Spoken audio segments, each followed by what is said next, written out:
It doesn't make any sense to have a woman in Mormon underwear on the cover of Sports Illustrated. No one's saying Mormon women can't be athletes. Exactly. And it also doesn't make any sense to have a woman in a burkini on the cover of Sports Illustrated.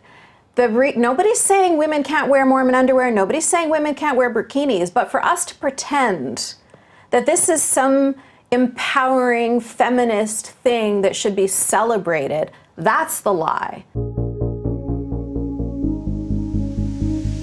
I give you another fire analogy that is from Bill Maher. He talks about how liberals, for some reason, or lefties, the house is burning down, and instead of figuring out how to get out, which is what you're describing, they're going, there's a dust bunny in the corner over there, and we better fight about how to clean up the dust bunny, and the whole house is going to burn down, and then you just got a bunch of people with a lot of rubble on top of them. That's so good. Yeah. I love that. It's just like another version of what you just said there. That's exactly it. The infighting instead of going, guys, we got a bigger problem here. Can we? Yes. Let's go this way.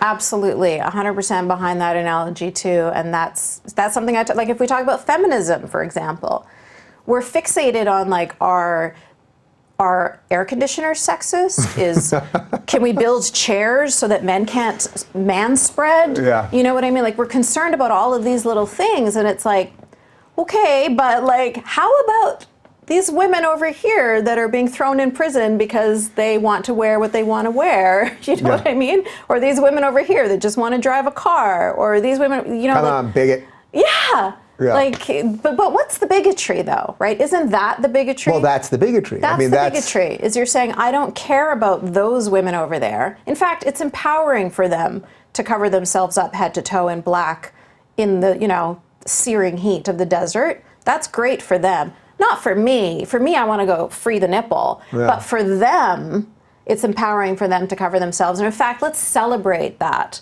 And let's put a hijab on Barbie. And let's put a swoosh on a hijab. And let's put it on the cover of Sports Illustrated. Is that the part that makes you crazier than anything else? Because when you see this, literally, you know, they'll have everything you just described. Nike has the hijab and the whole thing. But like, they would never do that for Mormon women, or where's the, you know, Orthodox Jewish women wear like a wig. Where's the wig with the logo? And like all of these, like in any other religious sense, people would be like, this is bananas. Yep. No one's saying that women shouldn't be allowed to do these things. No one's saying they shouldn't be allowed to wear what they want. But sort of like the corporate, I was going to say something that was going to be a gross sexual reference. Like just the corporate need to like suck this thing off. Yeah. You know? Yeah. No, absolutely. I mean, it doesn't make any sense to have a woman in Mormon underwear on the cover of Sports Illustrated. No one's saying Mormon women can't be athletes. Exactly. And it also doesn't make any sense to have a woman in a burkini on the cover of Sports Illustrated. Nobody's saying women can't wear Mormon underwear. Nobody's saying women can't wear burkinis. But for us to pretend that this is some empowering feminist thing that should be celebrated, that's the lie. That's the problem right there. Do you think part of it is just for the average person? Like, let's try to give these people like as much credit as possible. The average advertising executive out there, like every commercial now that you see, there's always a woman in a hijab in it. You know, like literally Reese's Pieces. Yep. And we all like Reese's Pieces, and I'm a Muslim woman with Reese's Pieces. Okay, it's great. Fantastic. But they do this in all these commercials now, and for me, it's like, of course, that's wonderful that everyone can eat Reese's Pieces and everyone can play sports. We love it.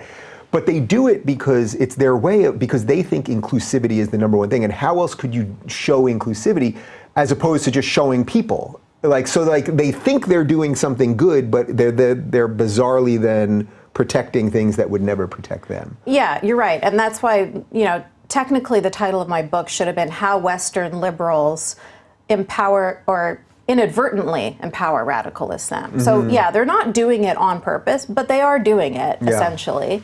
If we did, look at how everybody just attacked Mitt Romney for the fact that he was Mormon. Do you know what I mean? Like, if we did take, let's say, a whole bunch of Mormon symbols and had them, like if Nike put their swoosh on it, and if we had them on Reese's Pieces commercials and in Banana Republic and in Marks and Spencer and in, you know, literally any flat surface, we just splashed all of these Mormon symbols all over the place, people would be responding appropriately, right? People would be like, why are you celebrating Mormonism? Right. Why are we valuing this far, fundamentalist ideology? We shouldn't be doing this. I don't even think they would go that far. I think most people would say Mormons can be whoever they are and do whatever they want, but we just don't need it to be promoted through all of our mainstream That's channels. exactly it. We don't need to slap our logo on it. Yeah. You know what I mean? Like, Mattel didn't create Mormon underwear for Barbie. Right. Why would they create a hijab for Barbie? That's all I'm saying. I'm not saying these people aren't allowed to make whatever choices they want to make or wear whatever they want to wear. I'm saying that we here as, free, liberal, enlightened country, of secularists, we really should not be celebrating fundamentalist aspects of religion. And in fact, I just want to add, most Muslim women in America do not wear hijab. But we're only celebrating the ones that wear hijab. Hillary Clinton ignored the woman who won a gold medal. Yep. She ignored her and instead focused on this woman over here because she has a hijab on. Yeah. So it's very clear that we're not celebrating American Muslim women in general, or just being inclusive of different types of Americans. We're specifically supporting the American women that look like fundamentalist Muslims because they are wearing the hijab. Those are the ones that get celebrated. Those are the ones that get on the cover of magazines. Those are the ones that get splashed on every flat surface. So as all of this happens to you and you write a book about this and you enter the online world and the whole thing, we've talked a lot about this privately, what do you make of what's happening, broadly speaking, on the right? That you're a woman, you're brown, you're liberal, you're supposed to be hated by these people if we listen to the non-thinking meme that's out there. But that's not really the case. No, I mean, I see a big difference in just openness to diversity of ideas. So this long, straight path that I was talking about, I see that very clearly on the left. But on the right, I can talk about the fact that I don't believe in Christianity and I don't believe in any religion. And in fact, I think that it's toxic. I can talk about being pro-choice, and I always will be pro-choice, and there's nothing you can ever say to me that's going to ever get me to consider not being pro-choice. I can and that's a deal breaker for a lot of conservatives, but they're still happy to talk to you. They're still happy to talk to me because we agree on certain things. Like we agree, obviously, the way we feel about the left. They agree with how I feel about fundamentalist Islam, but we don't necessarily agree if we're going to be talking about fundamentalist Christianity. There are a lot of secular people on the right that do agree with me, but what I mean to say is that the variation in thought is more accepted on the right than it is on the left. Not the liberal, classical liberal, not the typical left, but that little far left crazies over here. There's no variation in thought. Like, you need to speak perfectly. You can't even get a pronoun wrong, or you are just like evil, right? Yeah. But on the right, they're more willing to just sit back and disagree with what I have to say, but not try to shut me down or not demonize me or not.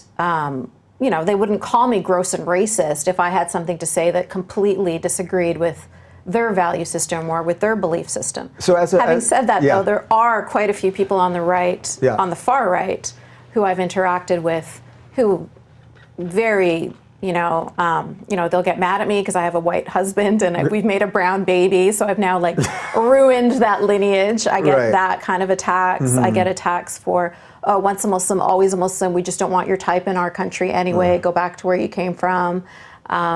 So just like there are some crazies on this side, there are some crazies on this side. But I think that this middle ground here is full of both left and right people. And that's, like I said to you when I was here a few years ago, I really believe that this is the largest group. But we just haven't found a way to...